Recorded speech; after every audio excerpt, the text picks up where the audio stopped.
un bilan déjà impressionné par le nombre d'inscrits. Et puis je dirais parce que ce genre d'événement est important pour nous, Conseil régional Nouvelle-Aquitaine, parce que ce sont des événements où les pairs parlent aux pairs, où des chefs d'entreprise viennent raconter, viennent évoquer leur stratégie autour de la transformation numérique, d'autres qui sont là, d'autres qui sont là dans un dispositif d'accompagnement, qui viennent accompagner les chefs d'entreprise qui ont besoin de développer leur e-commerce, de développer leur e-réputation, de se pencher sur leur ERP. Donc je dirais voir un tel nombre d'inscrits et une telle affluence est important pour nous, Conseil régional, parce que nous sommes aussi dans une phase où nous souhaitons cranter de façon supplémentaire notre intervention sur la transformation numérique. Nous avons une stratégie globale. Je l'évoquais tout à l'heure dans la plénière.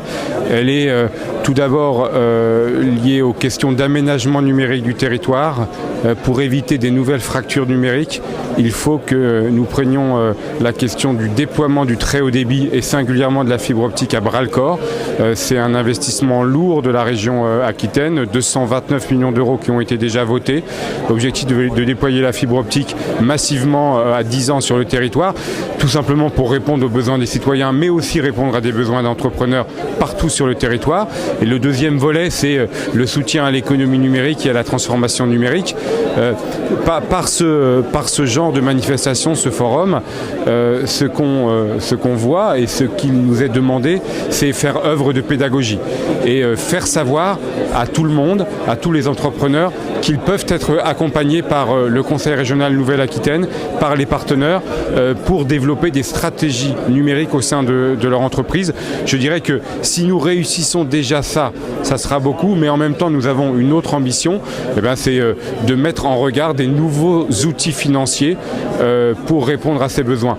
Aujourd'hui, les outils financiers, c'est de l'aide au conseil, et puis c'est de l'aide à ce que j'évoquais tout à l'heure, favoriser la e-réputation, l'e-commerce ou autour des questions d'ERP.